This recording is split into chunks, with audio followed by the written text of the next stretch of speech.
Podcasting from Heroes Media Group with real, relevant, and raw opinions. This is the College Sports Hour with your host, Clint McPherson, and co-host, Greg Dixon.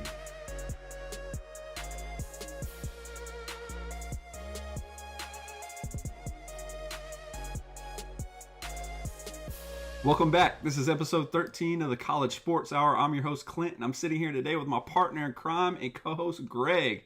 Today we'll be talking about what went down during the conference championship week in college football, who the selection committee chose for the college football playoff, and then transition right into what went down this week in the college basketball AP Top 25. Without further ado, what is up, my man? Hey, bud. Hope you're doing well. Welcome to another edition of the College Sports Hour. Excited about jumping in, man. What a great weekend and great week we've had about some college sports. Ready to talk about it today. Oh, man. It's very craziness is what all I got to say. And that's Sure why enough. I kind of like stutter there, because I'm just like, man, this weekend almost got really crazy. Oh, man. A couple Wow. games played out one way or the other, man, and we could have been talking about complete chaos in some college football. Let's dive in. All right, man. With that said, let's dive right into how all the conference championship games played out this week. Let's start with the Marathon MAC football championship game, brother. So Northern Illinois quarterback Marcus Childers, he throws for 4 touchdown passes, right? None Right. bigger than that pass he threw to DJ Brown with 1 minute and 9 seconds to go in the game. Northern Illinois rallied from a 19-point deficit in that second half to win the game. Northern Illinois beat Buffalo 30-29 to win the Mid-American Conference title game. Hey, man, this is one of those games right here that maybe not a lot of our followers are familiar with, but, man, we certainly want to give some props out there to teams that are able to capture and win their conferences. A big shout out there to Northern Illinois, playing well enough in a really, really good game here, man, coming from behind and playing well enough to win this game and beat a very good Buffalo team. Yeah, Buffalo finished the year out 10-3. Yep. Northern Illinois is 8-5, but you know they did good enough during the year to get to the conference championship, and they actually pulled it off, man. Which was, again, when you're behind that much, Buffalo has to finish that game out. They did not do that, and they allowed that pass late in the game for that win, man. Yeah, man. I mean, it wasn't good enough to win the game, but, man, what a huge game by Buffalo's wide receiver, Anthony Johnson, who got 7 receptions for 124 yards and 2 touchdowns, man. So a great way for him to go out this season as well, even though they did end up losing that game. Yeah, man. That's a tough loss, especially when your basketball team is doing as well as it is. I mean, Buffalo, it's a good sign for that program, though. They have their athletic programs heading in the right direction, and it's awesome seeing, even, you know, when you have these conference championship games like this, the lower teams really becoming relevant. You know, before this year, Buffalo, you know, not really known on our radar at all, and then they're popping in basketball and football now, so that's pretty cool. That's good things for their program and for their school as well. A lot of good things happening for them. Yeah, man. So let's switch over to the Pac-12 championship. You had Snooze fest. Brother, you are not lying on that, man. That game, to me, I was like, what is going on right now? But, you know, typically the Pac-12, when you look at it, it's an offensive battle. Oh, absolutely. But they pitted the two top. It was basically the two top defenses in that conference going up, number 1 versus number 2 defensively in their conference. So it was one of those things that, you know, you knew there possibly wasn't going to be a lot of scoring, but, man, 10-3, and the only touchdown coming off a 66-yard, you know, deflection interception return for touchdown by Washington. But at the end of the day, man, Washington beats Utah 10-3, brother.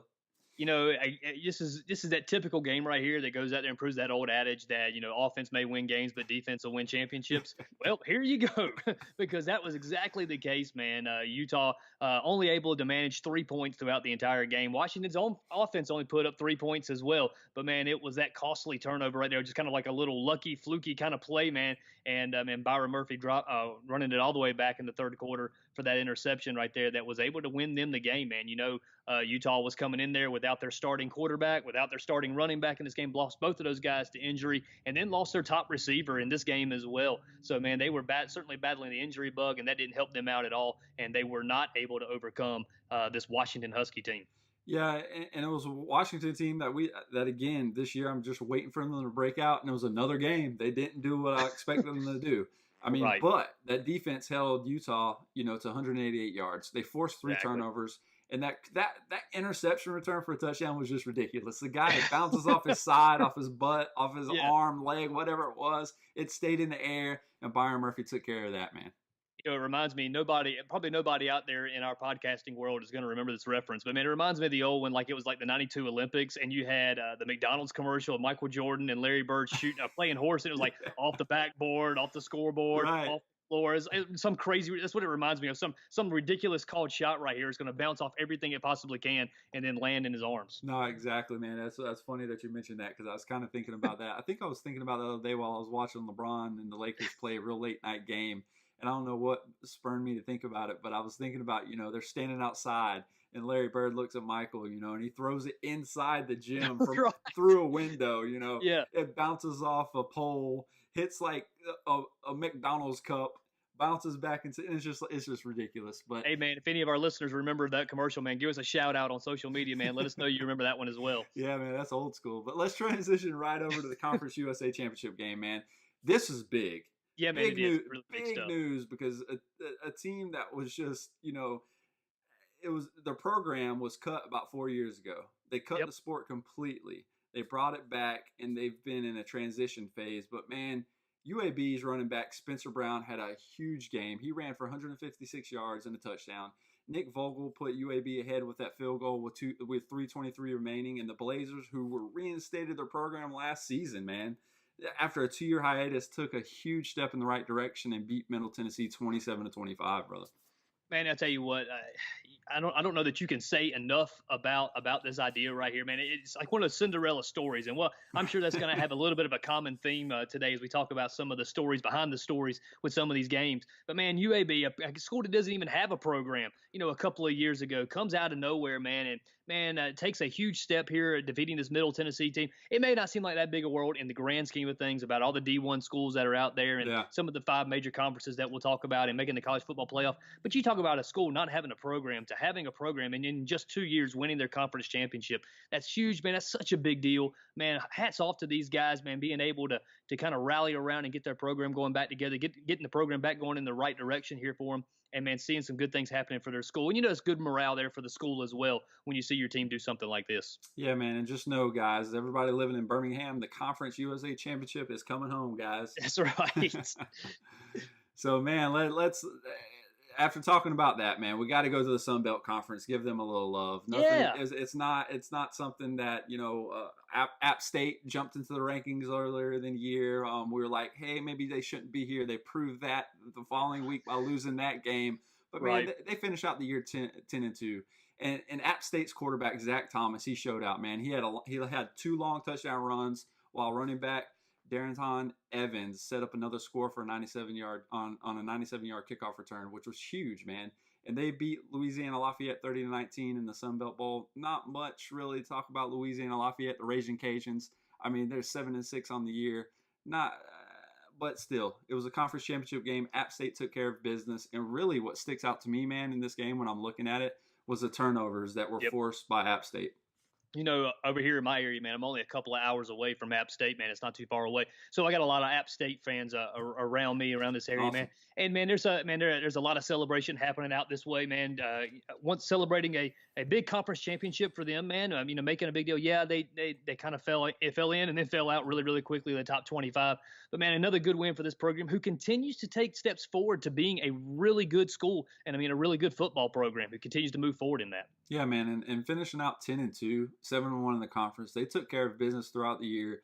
They deserve this win. They bring home the conference championship, and that's awesome, man. The Sun Belt is coming home. I think I was looking at the picture today. It is actually a belt, like a UFC belt, a WCW, whatever it is, WWE, whatever we're talking. WCW. Whatever we're talking about these days, WCW was my thing back in the day, and I know that doesn't exist anymore. That's right. Throwback Sunday, I guess. There you go. So, man, let's take a look at the Mountain West. Another 2 teams that, it's pretty good teams, man.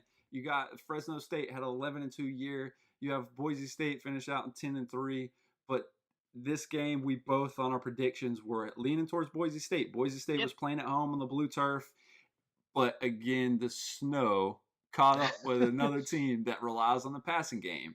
So Fresno State's running back, Ronnie Rivers, he scored a 1-yard touchdown run in overtime to help Fresno State beat Boise State and pull out the Mountain West championship. And man, it was none bigger than that run set up in the snow, overtime. You pull through. The run wasn't huge. He didn't get touched going into the end zone, man. But hey, Fresno State ends up with a great year. Absolutely, man. I tell you what, when you're looking at the box score and the stats for this game, you don't think that Fresno State would have won this game. I mean, by all accounts, Boise State should have won this game. Yeah. They held the time of possession 36 minutes to 23 minutes. They held total yardage 350 to 288. They held the first down yardage 22 to 14. Alexander Mattinson, I mean, they're running back. 40 carries for 200 yards, man. I mean, you give me some stats like that, I think that you're going to win the game, except for that one pesky little stat down there, the turnovers. 2-1. Man, even when you look at that, man, you think, okay, Fresno State should lose this game. Yeah. But somehow or another, man, they're able to pull this game out, man. It is unreal to believe. But hey, Fresno State, who kind of jumped in and out a little bit there with the top 25, comes away with a big championship win. Yeah, man, and it was tough. It was a tough game because I watched some of the highlights and I watched some of the game actually. And then Brett Rippon, somebody that's been balling all year, again. But they rely on this passing game so much that I think he was trying to throw. He was dumping off a pass, and basically he pushed. He came forward with his arm. The ball just falls out, and it's a fumble. Fresno State recovers it. So it was just a crazy turnover of events that typically doesn't happen, when snow's not in effect. But man, when you got the numbness going on, it's cold out there, just things happen, man. And sometimes it doesn't go your way. We saw how snow messed up Washington State last week and really kind of put the big old brakes on their high-powered offense and kind of did the same thing in this game as well. Yeah, too easy. So let's transition over to another game, man, that just they lost a key leader in Mackenzie Milton, breaks his leg. But let's talk some American Athletic Conference football, man. The AAC. So UCF quarterback Darryl Mack steps up in a huge way. UCF falls behind real early in this game, and I'm like, Memphis is about to take this from them, take this winning streak, ruin it. But Mack shrugged off 2 early turnovers, which obviously led them to falling behind like they did. And he rushed for 3 second-half touchdowns, which was huge, man. And that really helped them rally to a victory and pull this conference championship and keep that undefeated streak going. And again, man, we might be seeing another year if they can win this next game. And I want to say it's maybe I don't know who they got coming up, but I know in this bowl game, man, it's somebody that they're going to actually have to prove themselves. I think it's LSU actually. Yeah, so I think you're right. That is right. Yeah. So they're playing LSU. But if they can knock off LSU team, which a lot of people, they were ranked pretty heavily. The committee favored them throughout the year a lot. Oh yeah. For a long time, a lot longer than I thought should have been. But man, if they can beat LSU and beat a good SEC team, you can't say anything that this team doesn't deserve to be where they're at. I mean, you talk about a team having its heart ripped out of them, man. Last week, man, when Mackenzie Milton goes down, man, and we talked about it here on the podcast last week that there goes their dreams and chances of ever possibly playing in the conference championship this year, and that's accurate. I mean, that's right. Obviously, they're not making it in there this year, but man, to be able to rally and to come back even after that slow start and getting so far behind with following with turnovers and watching Memphis put up points, man, it'd been really easy for them to get down on themselves and not being able to bounce back here. But, man, a lot of credit to Darryl Mack, man, Darryl Mack Jr., man, being able to do this, being able to bring that team back. He obviously didn't do it alone. The running back that they have for their team, Greg McCray, man, having an outstanding game on his own right, on his own merit, 24 carries, 206 yards, and a touchdown. Man, that's a team win right there. That man fought back with a lot of heart to be able to win this game. Yeah, and not only did Darryl Mack do what he did in the second half, but, man, he threw for 348 yards added to that. So he had a big game, man. But when you look at the adversity they had, Mackenzie Milton goes out, and then Memphis is a team that can knock you off, man, especially when you don't have your stud at the quarterback position. Right. But Max shows up. They fell behind 24-7, man. You look at it, they were behind 31-14. It seemed like every time they would inch closer to score, Memphis would answer. I mean, they were behind, when they were behind 38-28, they scored a huge touchdown to bring them within 3. And then you had Memphis go down the field and get a field goal to really put it, jump to a 6-point lead. But after that, man, the fourth quarter completely belonged to Central Florida, man. And it was the Darryl Mack show in the fourth quarter. He scored all 3 touchdowns, and they were all on runs, short runs. But, man, none bigger than that one with 2:29 to go. And congratulations to UCF to continue that winning streak even without your quarterback McKenzie Milton. But man, it looks like you got a pretty good one in Daryl Mack as well. Absolutely, man. So we'll see how that kind of plays out for them and next month when they play LSU, man. Big game for them, big game for their program moving forward as well. Man, that's gonna be exciting. So, but let's flip over to the Big Ten championship, man. This was something that a lot of people. This is something that when on the outside looking in, Ohio State still has a realistic chance to jumping in that Final Four, making that college football playoff. So they had to go in and take care of business, and they did that. Dwayne Haskins added 5 touchdowns. I mean, continues his video game like numbers, which is just ridiculous. He continues to set the single season record, and they relied on their defense to hold off a second half charge by Northwestern, and they pulled away.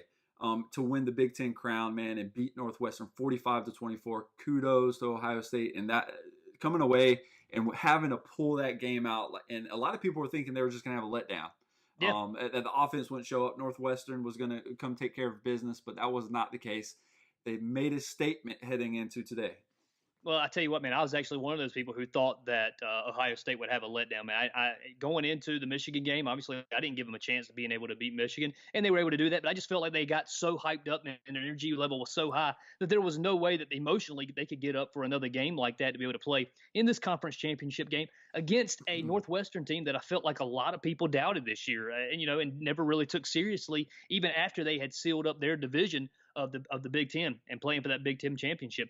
They had their, they fought back into this game. The Wildcats did, man, making a run in the second half, but it just wasn't enough to overcome that high-powered Buckeye offense. Clayton Thorson threw for 267 yards and 1 touchdown, but he also had 2 really bad interceptions there that kind of helped put the game there in the Buckeyes' hands. Man, still a great season for the Northwestern Wildcats, man. Still a great season for their program, but Ohio State was able to get it done and give a lot of people something to talk about. Yeah, when I'm looking at the big thing to me was that stop in the fourth quarter that held Northwestern to that field goal with 10:34 left. I mean, the game is 31-21. Northwestern has some of the momentum. They were just down, 24-21, but they hold Northwestern to a field goal there. And then Northwestern is just down by 7. They're still within striking distance. But after that, man, I mean, Ohio State answers, drives right down the field, scores that 9-yard pass to Johnny Dixon, and they didn't turn back after that. And again, winning 45-24. The score is a little misleading because it was a lot closer than the final score indicated. But man, Ohio State had to take care of business. They did in a huge way. They ended up with 607 total yards. You kind of want them to clean up the turnovers, but hey, man, at the end of the day, it was a W. And something else that happened in this game, too, is that Dwayne Haskins made himself another argument that he should still be in that Heisman Trophy conversation. Oh, without a doubt, man. I don't see why he wouldn't be in New York. You're looking at, when it comes down to it, who do we realistically have? You're going to have possibly Dwayne Haskins, who we're talking about right now. You're going to have Kyler Murray. It would be crazy not to include Tua, even though this game probably took it away from him against Georgia with his stat line and him getting hurt and then Hurts coming in and doing what he did.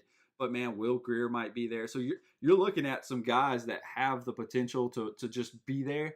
But who realistically is going to win it right now? When I'm looking at it, Kyler Murray looks like he put it in the bag. Yeah, I wish I could have a different argument for you just for argument's sake. But, it's kind of hard. It's kind of hard to argue against Kyler Murray at this point. And the reason I wanted to bring him up is because we're transitioning right into the Dr. Pepper Big 12. What a great segue you just did there.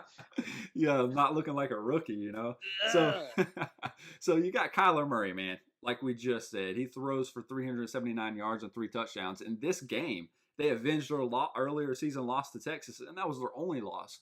So if you wanted to lose a game at all, it would have been the one they lost because they had a chance to get back to the conference championship game, in which they did.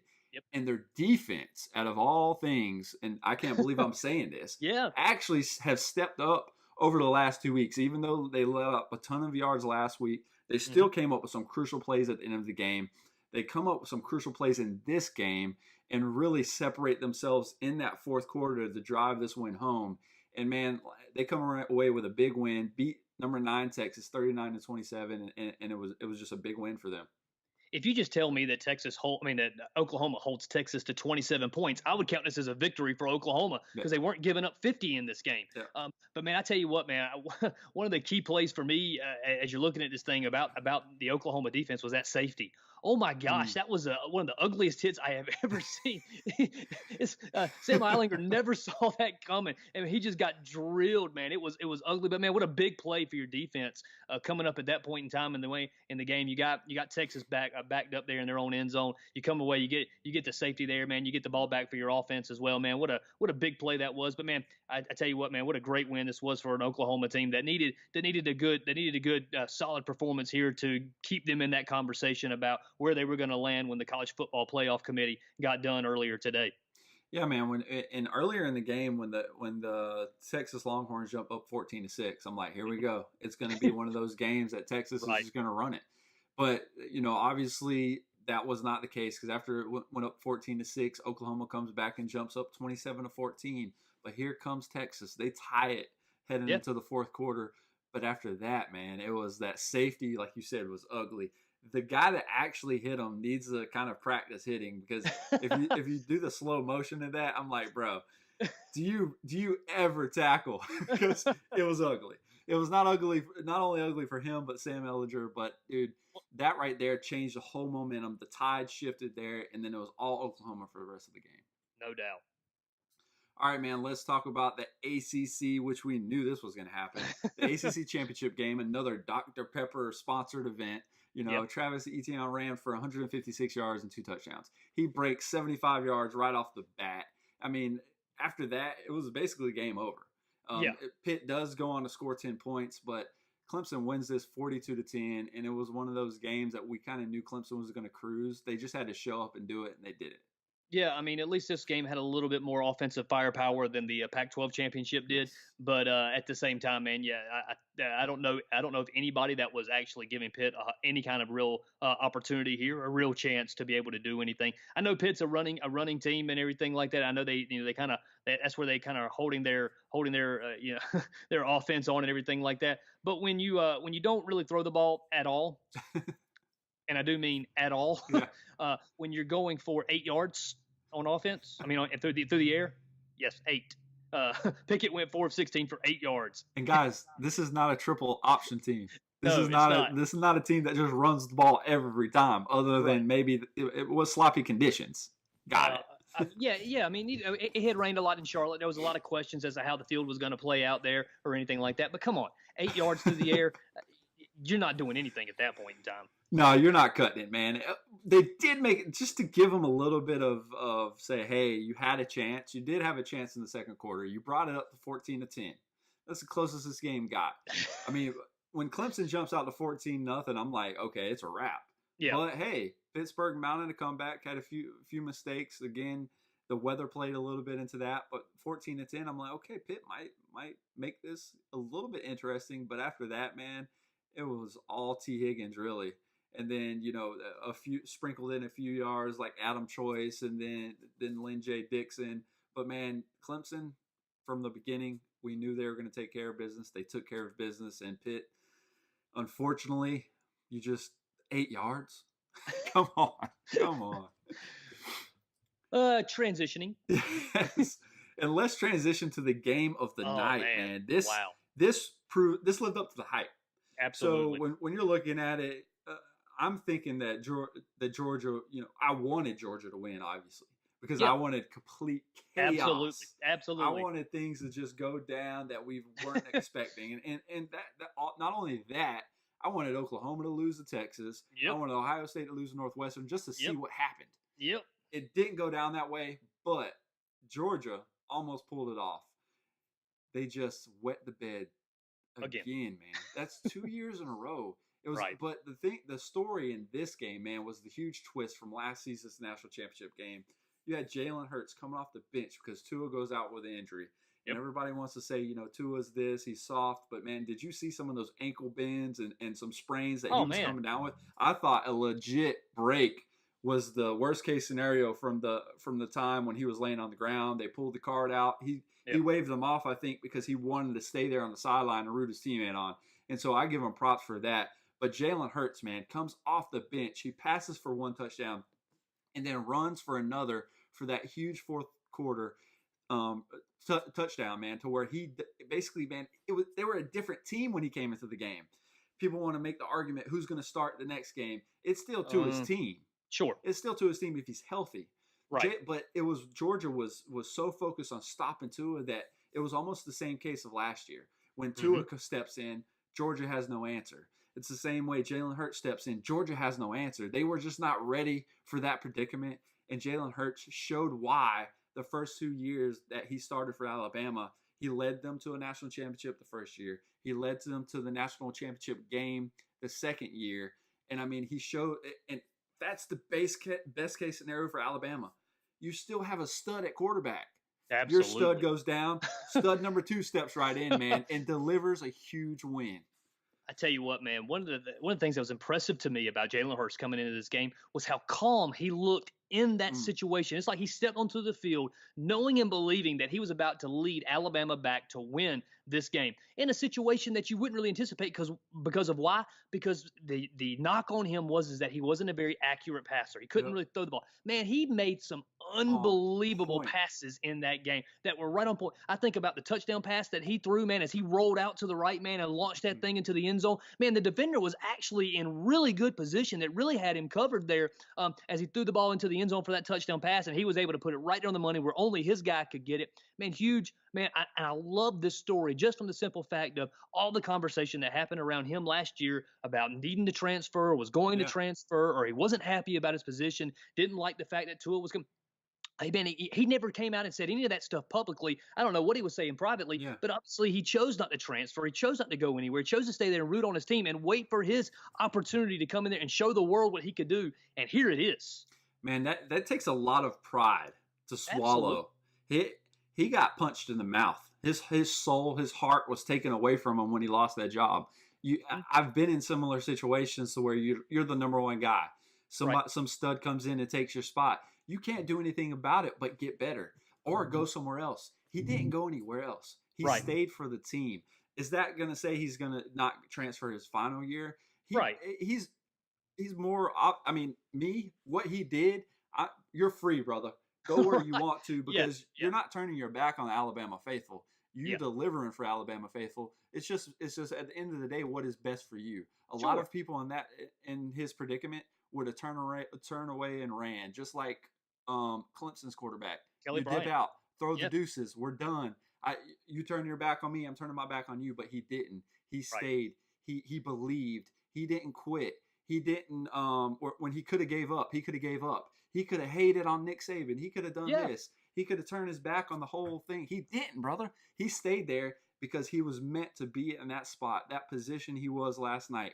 And he did it. He delivered on the biggest stage out there. When everybody was like celebrating because Tua went out, Hurts knew that when Tua was going out, I'm coming in and we're winning this game. And he did it, brother. You know, for me, as I was watching this game, man, it was two different stories that were playing out in this game. Obviously, number one was what was happening there with Jalen Hurts, and man, watching that. And I'm not an Alabama fan, but you got to feel good for this guy, just the opportunity that he had here and the way that he performed given that opportunity. But the other story for this game, for me anyways, was watching how Georgia crumbled under the pressure of this game, man. And I don't know, I can't put my finger on it exactly where it happened at, but it just seemed after that first drive in the second half where Georgia went down and scored, it was like after that, man, everything changed for that Georgia offense, man, where they stopped doing the things that was working for them. Man. Jake Fromm had a really good game in this game. He threw for 301 yards and 3 touchdown passes. But for me, man, the thing that really kind of tipped the scale for me and said, you know what, this is a desperate team was that scores tied at 28. We're in the final quarter, 4th and 11. Let's fake punt it at the 50. What? Yeah. Man, that was like that to me. That was saying I've got no faith in my defense. You know, we've got to try to pull out this desperate play here, and it's desperate because it's 4th and 11 and you're at midfield. I mean, this isn't 4th and 2. Yeah, go check out the replay though. Alabama was defending it. They were in the you call the timeout at that point in time. Do something, take a penalty, whatever. You can't run that play when they're in a defensive mindset right there, and they're playing for the fake. It isn't a punt block. It isn't a punt return. They are playing their normal defense at that point, waiting on you to run the fake. And they follow through with it. That's why when I looked at it, and I probably made a lot of Georgia fans mad last year about, posting on Facebook about, greatest fake punt in Georgia history. And I got a couple mad faces on there, but man, I just wanted to. It was like I wanted Georgia to win. Yeah, I did too. And it's obviously when Hurts went in, dude, I was like, man, if he can lead this team to a comeback, great story, and I'm going to be pushing it, and it's going to be awesome. Yeah. But also, I was like, dude, for just to see what happens, Georgia just winning chaos. Yeah, come on. And they didn't do it. And it was the fake punt, man, that right there really lost them the game, I believe. Yeah. When it comes down to you give them position at midfield, instead of punting it and forcing them to drive all the way down the field, they could have returned the punt. I got it. But realistically, at that time, Georgia's defense was still doing what they were doing. They were holding them, even though Hurts came in, got them closer into the game. It was tied at the time. But do not fake punt in that situation. I can see if Alabama was misaligned, something was going on. Right. But, man, that was just the dumbest call I think that could have been called at that specific point in time. And to take it out of your defense's hand. Jake Fromm had a great first 3 quarters. Yeah. That fourth quarter was not so great. But, did you see what they were doing? They randomly threw Josh Fields into the game on first down, let him do whatever he did. They hike it to him on the fake, punt. And it's like, dude, you're losing with Josh Fields. He's an awesome quarterback. He has awesome potential, but you're not putting him in the best position to thrive right now. You're really letting him fail, and you got to blame that on Kirby Smart. Sure, and you do. And you can vouch for your team needing to be in it after you did what you did. You slowed down Alabama, but realistically, man, this is the only team that matches up well in the SEC with Alabama, position for position. So you knew it was going to be close. It happened last year. It was very close. They had it. Tua throws that dart, wins it in overtime. But it was one of those things, man. Alabama and Georgia, from now until Saban leaves or Kirby Smart leaves, it's going to be a close game, regardless of their record or whatever that's going on, because they match up well at they basically recruit the same way. They coach the same way. You have basically the same players with different jerseys on. So it's going to be close, but guess what? The big difference is Alabama knows how to continue to win.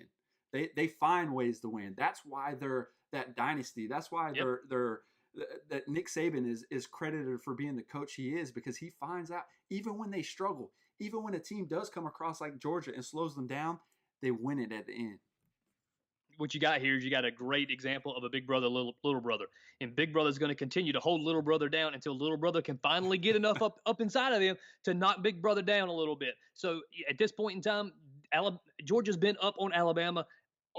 Both of these games right here, they got to find a way to be able to win the game. And obviously this weekend wasn't their weekend to be able to do that. And man, they had it. They won the turnover battle.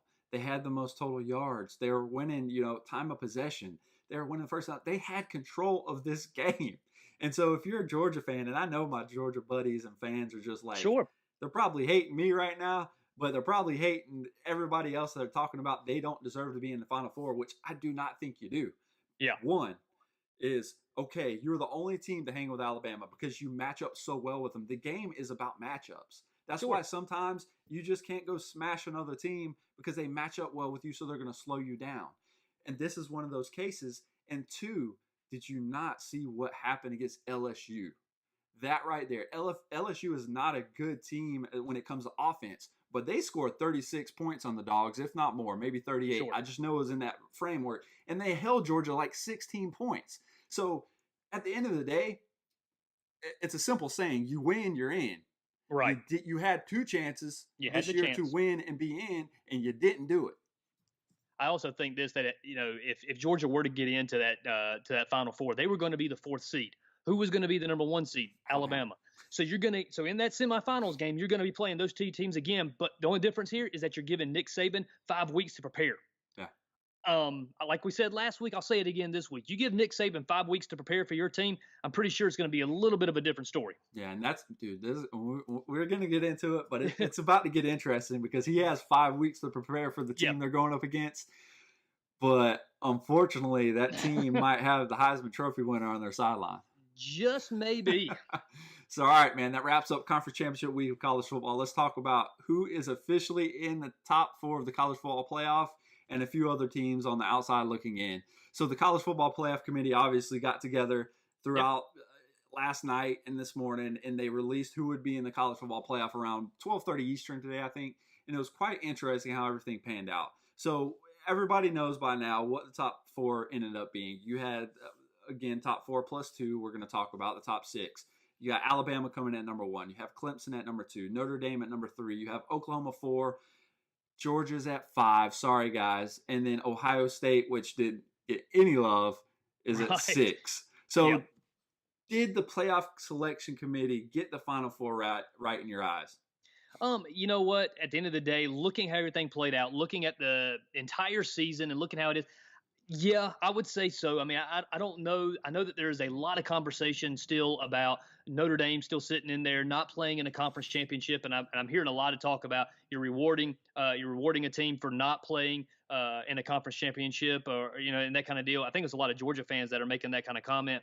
Although I would say this, that if you put Georgia in there, then you're still leaving out a conference champion, or you're leaving out 2 conference champions in Ohio State and Washington as well, who both won their conference championship games. But all that being said, looking at the way that it is right now, Alabama 1, Clemson 2, Notre Dame 3, and Oklahoma 4, I don't know that you can really provide a valid argument that says that there's something wrong with that. Yeah, when I'm looking at the Notre Dame, I get it. But that's something that's been forever. Notre Dame hasn't had a conference championship game, even when everybody's implemented one. There weren't in the past there wasn't championship games, and then they created it, try to give them an advantage. But Notre Dame stayed the course. So. But for Notre Dame, if you look at it, they have no room for error during the year. They lose one game during the year because they don't have that conference championship game. They're not getting in. Exactly. They're not getting into there. So you can make the argument. There's 2 sides to the coin. Do I like the fact that Notre Dame goes undefeated and doesn't play in a conference championship game when everybody else is battling out? Absolutely not. Should they be made to join a conference? I believe so. Because even if not, make the independent teams have a championship game. Do something to where, even though those are garbage teams anyway, but it's like you have to put them in a conference. If they're in ACC and basketball, throw them in the ACC because they have they're mandated, or it's a mandatory thing that they have to have so many ACC games on their schedule anyways. Right. So through that agreement through basketball, so it's like, let them jump around if they want to, but they have to be in somewhere. You have to commit. It could be a year-to-year thing, but you got to commit. But you know what I'm saying? It wouldn't work out that way, obviously, because of scheduling. But you have to make them go one way or the other. Go to the ACC if that's the case, or if that's where you want to be or not. Find the conference that's going to accept you, but you have to do that. But again, like I said, they have no wiggle room for error. So I'm not disagreeing. Maybe they shouldn't be 3, because when I'm looking at these matchups right now, I'm seeing that Clemson and Notre Dame, Clemson has an easier matchup. Clemson does not want Oklahoma to be at the beginning, at the first round of that playoff, but they're not getting them. Alabama kind of gets the shaft right there when you're looking at it, because I think Oklahoma just runs all over Notre Dame, or not runs, but just runs through them and scores a lot of points. But Notre Dame's a good team. They're undefeated. Yeah. They took care of business. They have some big wins. They didn't play, when you look at it, maybe not huge wins, but they're undefeated. But they got. I mean, now there were some. I mean, there were some wins throughout there. I mean, maybe some of those top 25 teams were on the back end of the top 25, but they do have some wins against top 25. It's not like they played a cupcake schedule of the entire. Well, I mean, okay, so I mean, Syracuse is going to end up being there in the top 25 throughout the whole entire time. Let's not forget about the first game of the season, Michigan. Okay, obviously Ohio State destroyed them, but I mean, at one point in time, Michigan was in the top 4 as well. So I mean, let's not completely throw everything out here. Yeah, I mean, again, do I think Notre Dame should be in the top 4? Absolutely. After what they've done this year. Again, I don't want to belittle any of their wins or whatever happened, but I really do think they should be in a conference, to where they're forced to play a conference championship. Because again, they have that advantage. Just one less game, one less wear and tear game that you have on your body, one less game your star can get hurt, heading into these big matchups. So yeah, should they be forced? Yes, but unfortunately, guys, that's not the time and place we're living in. We're living in the now. And Notre Dame gets in at 3, and they're facing Clemson in the Cotton Bowl, guys. So that's going to be a good matchup. But when you look at it, this Alabama-Oklahoma game in the Orange Bowl, it's pretty good. It's pretty good. You couldn't ask for a better game to kick it off with, man. It's it's the matchup of, in my opinion, of the two top candidates for the Heisman Trophy. When you got Tua Tagovailoa and Kyler Murray going up against each other head to head, Nick Saban going up against this Oklahoma offense as well, to see how all that plays out there, man. That Alabama defense happening, it's going to be a really good game. Yeah, and the bad thing on the flip side, Ohio State, they're rewarded with Washington in the Rose Bowl. Yeah. Washington earned it, but I really think Ohio State will take care of business. And then you got Georgia getting rewarded with Texas. Let's do what is the whole, I just got worn out by Oklahoma type thing. Yeah. You're taunting me, but that's what we do. We taunt, horns down type thing. Come on, cuz. That's a coach that I don't ever think I'll respect for the rest of college football as long as he's a head coach, because he has it's like if it's not convenient for him or his team, he complains about it. But when it's convenient for him and his team, he's like, oh, it's okay. We can do the hook 'em, horns down, or we can do on the sideline and taunt people. But, hey, they should have their touchdown revoked because they taunted right before he got the end zone. Oh, he high-stepped like Deion Sanders back in the day. Let's take 7 off the scoreboard. No, man. Get out of here, Coach Herman, or whatever your name is. Mr.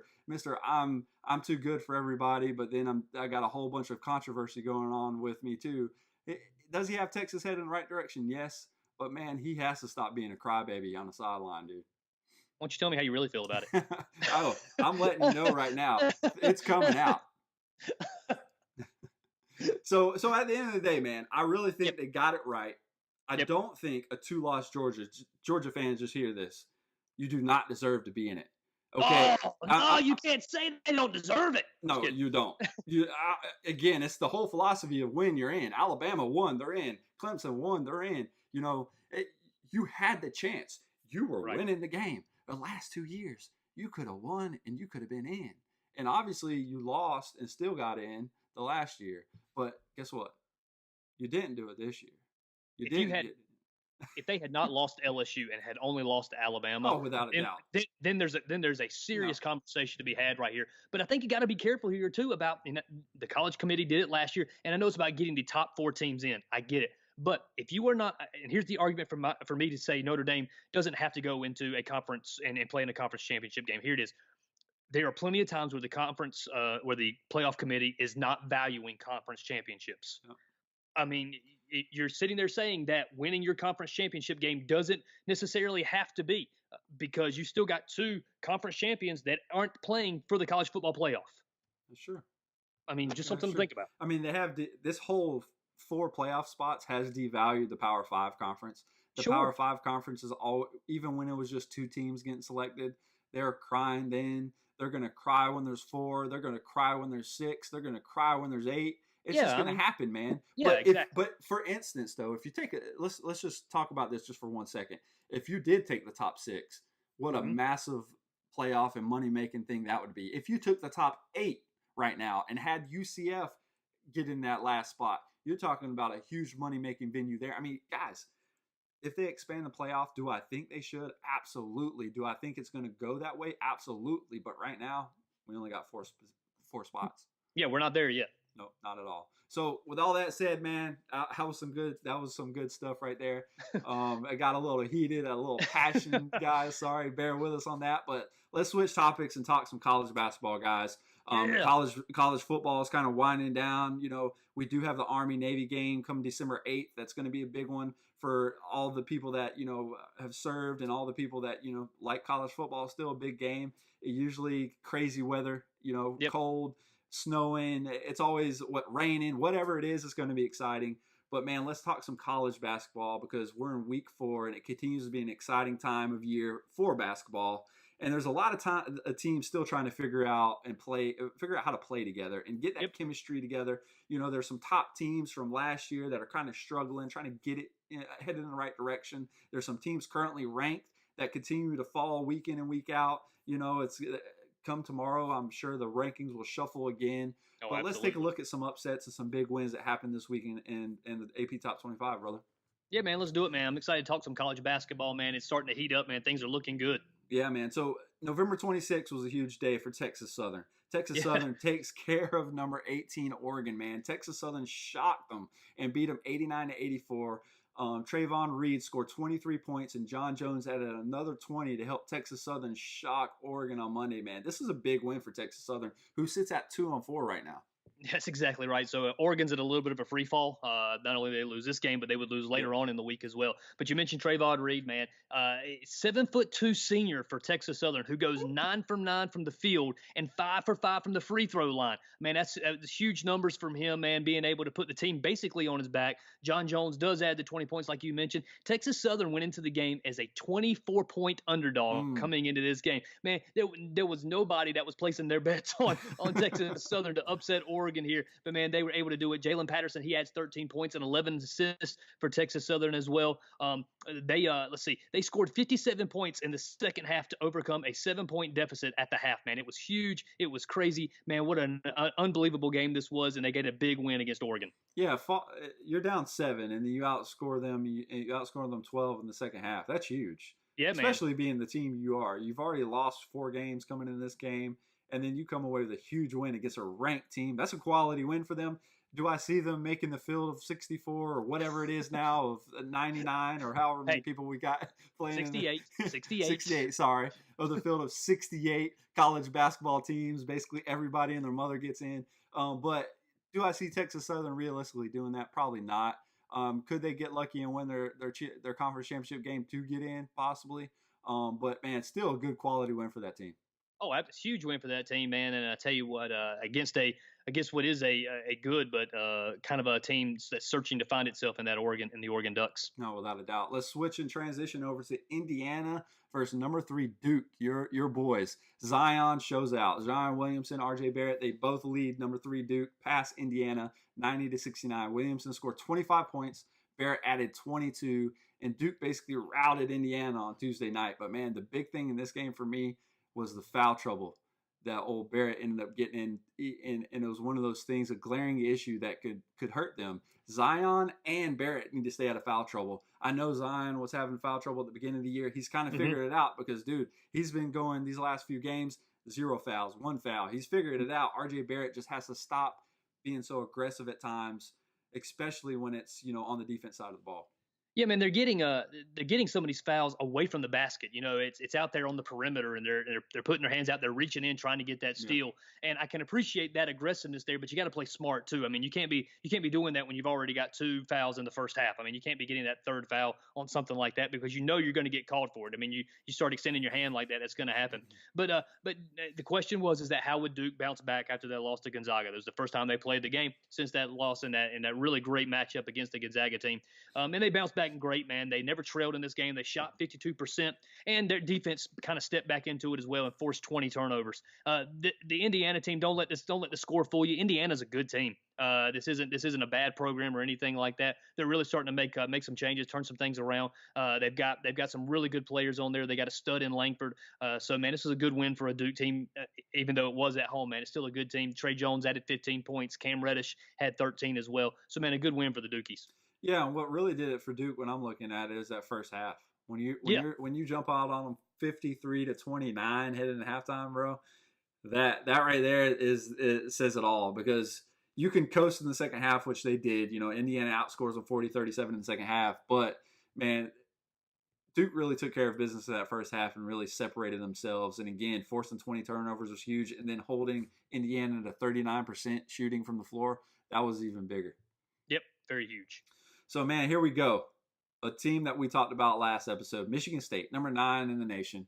They're going up against Louisville. Louisville upsets them, man, 82-78 in overtime. Ryan McMahon Mahan, how do you say that, made 2 free throws with 7 seconds remaining in overtime before Jordan Nara made another from the free throw line with 3.1 seconds left, man, and it sealed Louisville's upset win over Michigan State. It's a big win, especially when you're talking about the ACC Big Ten Challenge.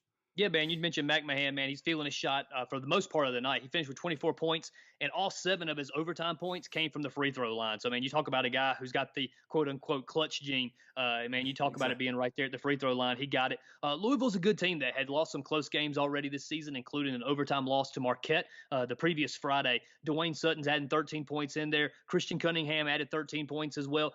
Don't let this loss fool you into thinking that Michigan State's still not a really good team, man. This is just kind of a blip on the radar for them, I would think. Here's something that doesn't really happen for a Michigan State team. They gave up the ball 17 times. They had 17 turnovers in this game. That's not a normal thing for the Spartans. That's not a normal thing for them. They still out rebounded the Cardinals 47-30 and held them to shooting only 40%. So most of the time you would think that that's going to line up there. But when you start giving the ball away 17 different times, you're setting yourself up for a loss. Yeah, when you look at the stat line, man, without even seeing the box score or whatever, you're like, Michigan State won this game. Again, They shot almost 50% from the field. They shoot 40% from the 3-point line. You know, they had 17 turnovers, are huge in this game, but they had 17 more rebounds than Louisville. And when you look at it, man, it's a kind of a head scratcher to me because we know Michigan State's a good team. Yep. We know this is a game they should have won. They just did not because Louisville hung around, forced overtime, and they pulled out a huge win, a huge quality win for this ACC Louisville team. Yeah, man. I mean, you know what? It's this the thing about college basketball is that, you know, one day you're going to have the ball bounce your way and the other day you're not. So, I mean, you really got to be able to hunker down and play good, clean basketball. And that's just something that the Spartans weren't able to do as they gave the ball up with those 17 turnovers. Yeah. So let's go. Let's transition over to another ACC team while we're on the ACC right now. And that's number 13, Virginia Tech, facing off against Penn State. So, you know, Myron Jones led Penn State to a win.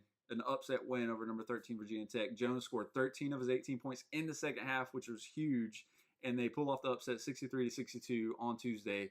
And man, this Virginia Tech team, that was their first loss on the season, and so that kind of, you know, sets them back a little bit. This is still a good Virginia Tech team, but losing to Penn State, it came into the game already losing 2 games on the year. Doesn't bode well, but again, rebounds were huge for Penn State in this game. They out-rebounded by 7, 36-29, and I really think that was the difference in this game. Absolutely. One of the great things that you got to learn about playing college basketball is you got to be able to learn to win on the road.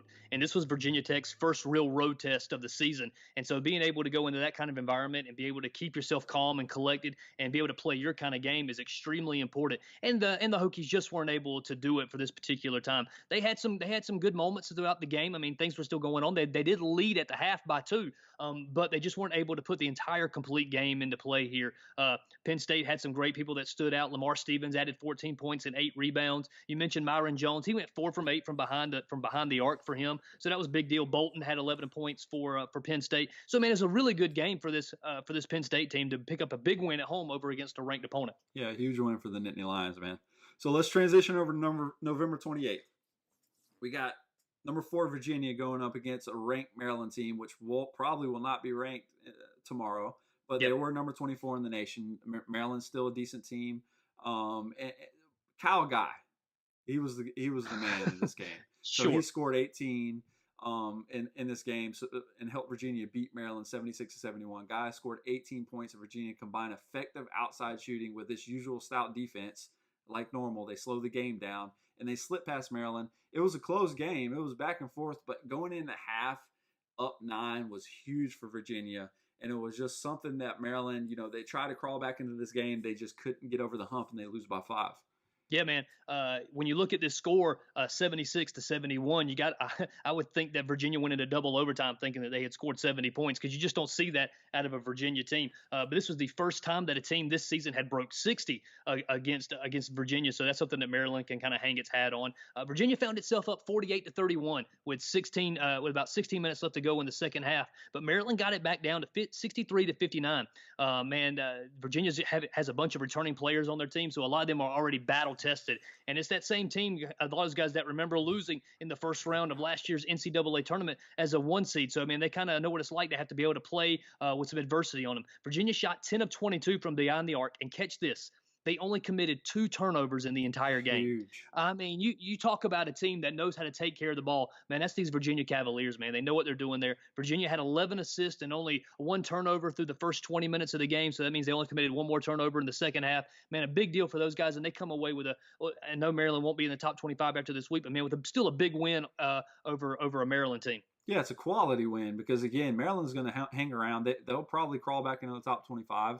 They're going to have to win a few more games. But, man, when Virginia gets out-rebounded 35-23, but only turns the ball over twice and forces Maryland to turn the ball over 14 times, that says a lot. And it shows you how much Virginia can actually control the game and how big of an advantage that gives them playing against basically any team in the nation because they slow the game down, man. And it's one of those, we watched them play Wisconsin. It was a boring game. It was almost like watching the Washington-Utah football game. It was a snooze fest. Right. But, Virginia is methodical in what they do. They consistently do that. And if it's not something you like watching, don't watch them. If I was a Virginia fan, I would absolutely hate it because I like the transition, man. I like when you get out and you can score some buckets. But, man, if they can consistently do this throughout the year and not mess up when it comes to tournament time, they're going to be there. But if it's all for naught like it was last year, sorry for the Virginia fans. But, I mean, still, Virginia is a good team, and they beat a good quality opponent in Maryland. Absolutely.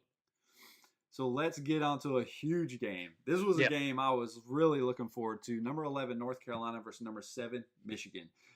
Michigan rolled, man. They rolled past North Carolina 84-67. I mean, completely owned the Tar Heels. It was a good first half, 39-35. But that second half, outscoring them by 13 was just the big difference. Charles Matthews had 21.7 rebounds. Xavier Simpson spearheaded another impressive defensive effort. Michigan not only could score, man, but they have the D to go with it. They are looking good, and they look like they're continuing the momentum from last year, sitting undefeated still in the season. I don't know if this game right here tells me more about the Michigan team or more about North Carolina's team. And the reason that I say that was really because of Coach Roy Williams, the coach of the UNC Tar Heels, of his comments in the press conference after the game. Man, I don't know that I have ever seen a man more devastated over one loss. He got up there and said, if you guys are looking for something positive, you need to go find somebody else out there because I've got nothing to say positive about our team or my coaching. He went on to say this is the worst coaching he's ever done in his 31 years of coaching. He said, nothing was good about his players at that point in time, and they all are playing well. I think somebody asked him the question, said, "What's the worst thing about your team right now?" And his comments were the coaching. So I mean, there's a lot of stuff to be happening there. But man, I tell you what, this was certainly a battle of strengths in this game because you got North Carolina came in averaging 96.6 points per game, and Michigan was only allowing 48.3 points per game. Jeez. So they kind of met in the middle right here as far as the amount of points that North Carolina was able to score. But Michigan was able to come away with that edge. You're right. That second half, man, is when Michigan really began to turn it up a little bit and kind of began blowing out. UNC came out quick at the beginning of the game for kind of putting together a 21-11 lead, but the Wolverines were able to respond with a 19-4 run of their own, and that was really when the game swung around the other direction and Michigan took control. This is a very, very good Michigan Wolverine team. I mean, we're talking about a team that is that knows how to win games that they really score a lot of points, and they also know how to win games that are going to score low. So, I mean, everybody needs to pay attention to this Michigan team because they are really, really good. And they have Dingus. He's a baller. I mean, he added 24 points as well. But when you look at it, these two teams side by side, when UNC just shoots 39% from the field and you have Michigan for the game shooting at 57, oh man, you're just saying it's a rout. When they're shooting 50% from the 3-point line and you're shooting 33%, I mean, even though you out-rebounded them, UNC, Michigan owned this game in that second half and basically showed you why they're where they're at right now. They're the cream of the crop. They're elite. They're going to continue to inch up higher and higher every week in and week out, and just look forward to them being in that tournament when it comes tournament time, because I'm interested to see how it all plays out. Watch the top 25 this week, and it would not surprise me at all to see Michigan jump a couple teams and make it into the top 5 this weekend. Oh man, that's going to be cool. That's going to be cool. I would agree. I think they're definitely one of the top 5 teams in the nation. So let's get to one of my games, man. A game that stressed me out, especially after Florida State, lost the way they did to Villanova the last time they played. So they played number 19 Purdue. Florida State, obviously, this past Monday fell to 15. They only fell a spot in the rankings. Right. So it wasn't a devastating blow because Villanova's a decent team. They seem like they have everything figured out right now. But Trent Forrest, man, no bigger than Trent Forrest in this game. He steps up on defense and then gets that late bucket, that late layup, or that late shot at the end, man, and lifts my team up over Purdue. He forced that turnover with 16 seconds to left, which was huge. He drove the lane and hit a pull-up jumper with 5.2 seconds remaining, and we stormed back, man. We had a huge lead at halftime. Well, when I say huge, 8-point lead over a good Purdue team. And so Purdue found themselves, they were down even more in that game. But Purdue had a huge second half. You had Edwards was lights out for a little while. I mean, we couldn't stop that guy. He was shooting threes left and right. He ends up with 24 points. But, man, they outscored us by 11. But we showed some resiliency. We showed that, our big bodies, and we can actually score. We shot horrible from the three-point line at 28%. We didn't turn the ball over as much as Purdue. We stayed with them in the rebound game. But, man, when it comes down to it, they showed some fight. I like the fight that they showed, and that means they have 2 quality wins already this year over an LSU and a Purdue team that's something to go forward and look at, because Purdue is going to continue to be ranked, going forward. Yeah, they have some losses, but they're still a good team. For me, as you're watching this game come down and you're watching it come down to the wire, there's something that you got to be able to do when games are coming down like this, and you got to be able to hit free throws. FSU, when they're going from the free throw line in this game, 17 of 20 from the free throw line. Purdue, 7 of 14. Yep. Carson Edwards, who you mentioned, he had 24 points for Purdue, missed critical free throws down the stretch to kind of help put this game away and seal this game for Purdue. And Florida State, on the other hand, they're making their free throws in this game. They don't give away those points, man. They were able to hold on to those and keep those and put those on the scoreboard. Purdue, man, think about it. If you make just a handful of those, if you make 3 or 4 of those, this is a completely different game. But instead, you're only shooting 50% as a team from the free throw line. That ain't going to cut it against good teams like Florida State. Oh, yeah, man. I was so happy to see us foul the guy, and he goes and misses a free throw. And I'm like, man, this is clutch. Because you typically, when you get down in that time, you think you do have a chance, but then you're like, look, the momentum hasn't been going our way. These guys have been lights out in the second half.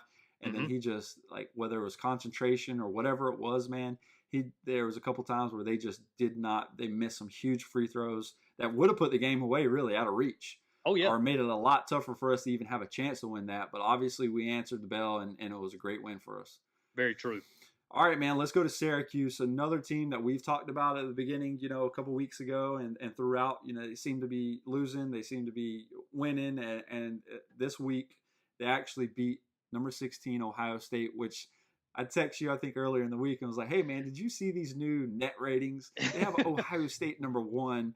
Right. Duke was 6. I think, Kentucky or Kansas, whatever, was like 60-something. I'm like, what is this garbage? But obviously Syracuse stopped number 16 Ohio State. They beat them 72-62. Tyus Battle scored 20 points, and Elijah Hughes added 18. And they upset Ohio State in another Big Ten ACC challenge on Wednesday night for the Orange second straight victory. So it seems like, man, they might be heading in the right direction after a couple tough early losses during the year.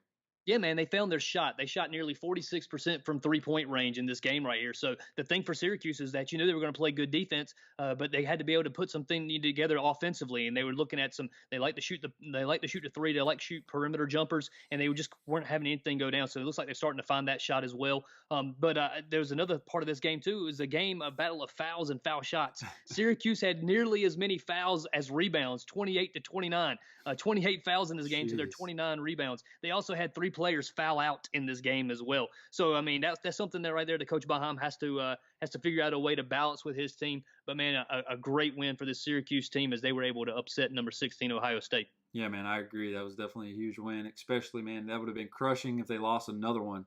This earlier in the year when they're still trying to find their identity, try to figure out how to win and try to figure out how to play together. So huge win for Syracuse. Sure. Let's talk about number 22 Wisconsin, man, going up against number 14 Iowa. You have what is this? Demetric Trice. There you number go. 22 Washington win. Wisconsin. Oh, sorry, Wisconsin. They beat Iowa 72-66. Trice, he scores 20 points, guys. Yep. It includes a crucial three-pointer with 20 seconds left, and Wisconsin held off Iowa on Friday night in the Big Ten opener for both teams. Huge win. They go in tied at halftime, 27-27, but a huge second half, that huge crucial three, man, for Trice, and no other important shot than in this game for him to sink that. He didn't have a great night from the field, 6 for 14, but, man, he drains that three, and they go on to win this game.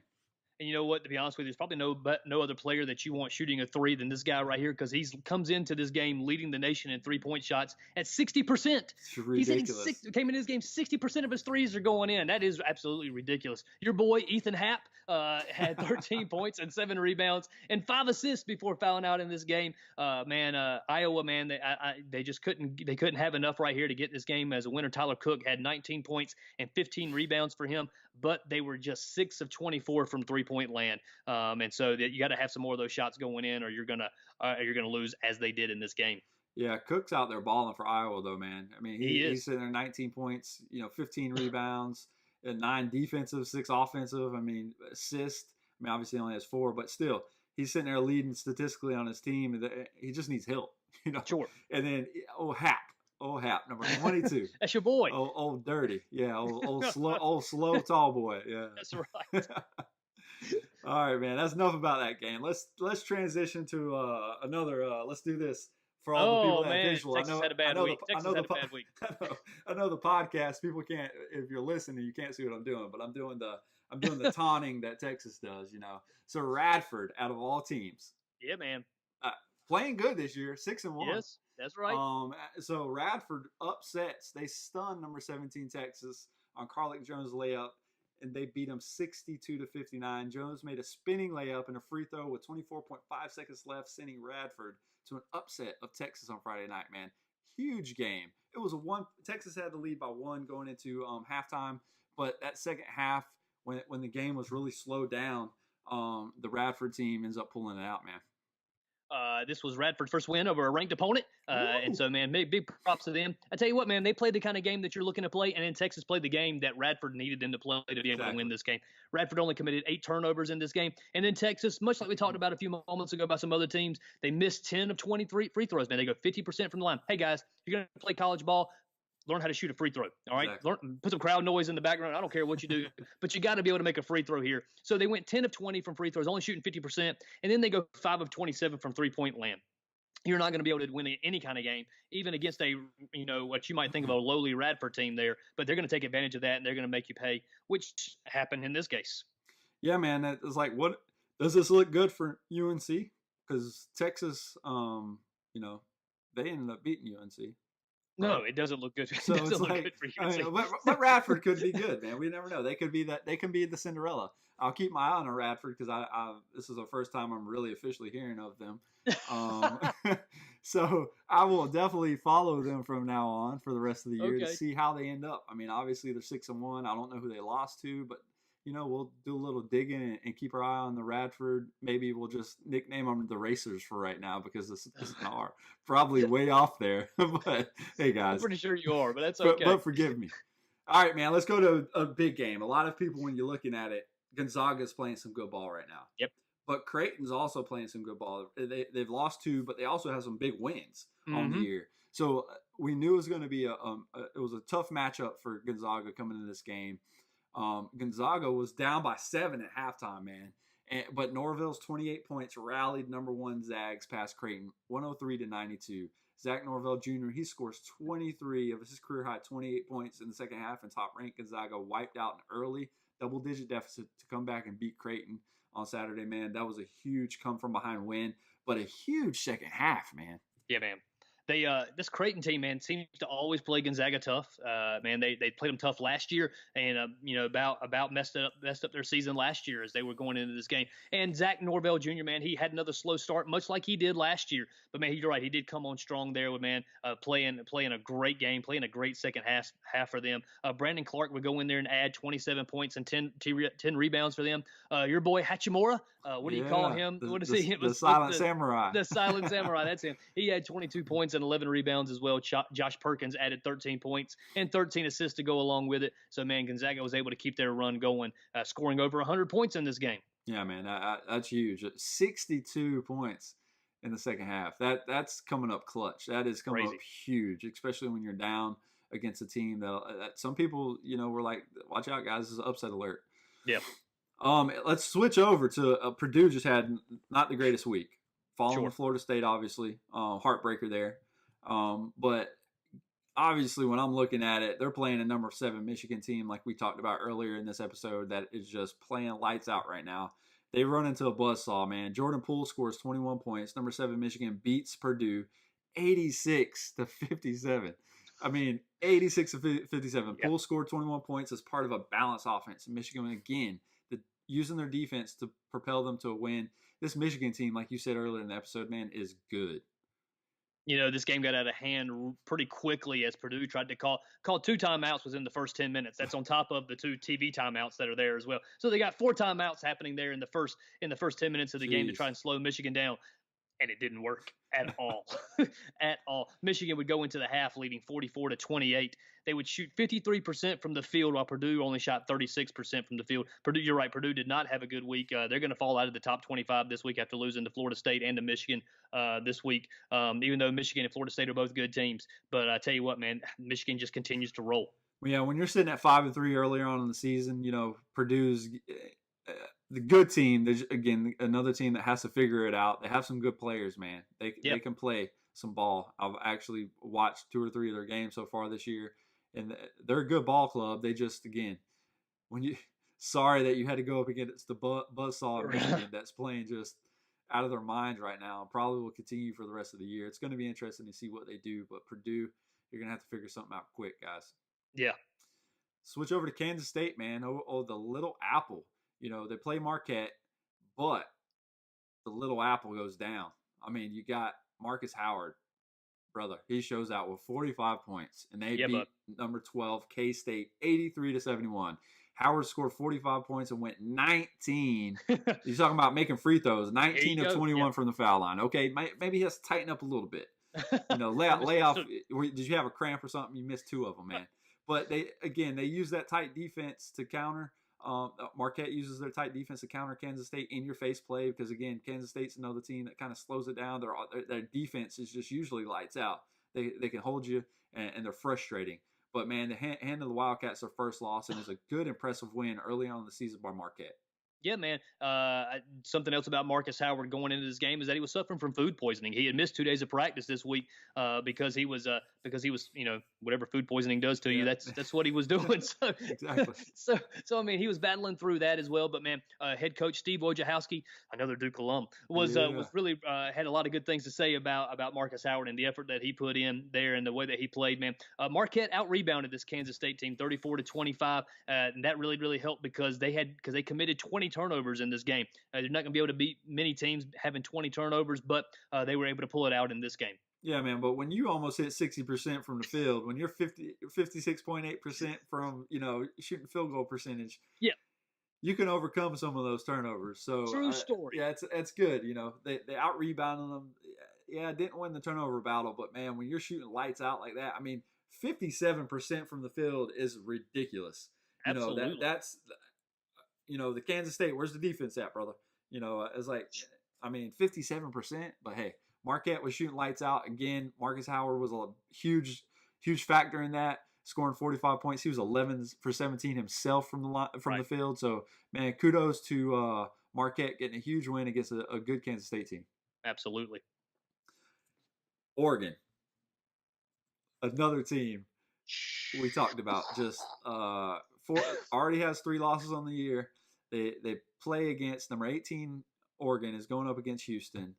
Amari Brooks and Nate Hinton lead Houston past number 18 Oregon 65-61. Brooks had 22 points and 9 rebounds. Hinton added 14 points, and Houston won its 20th straight home game. That's huge. Yep.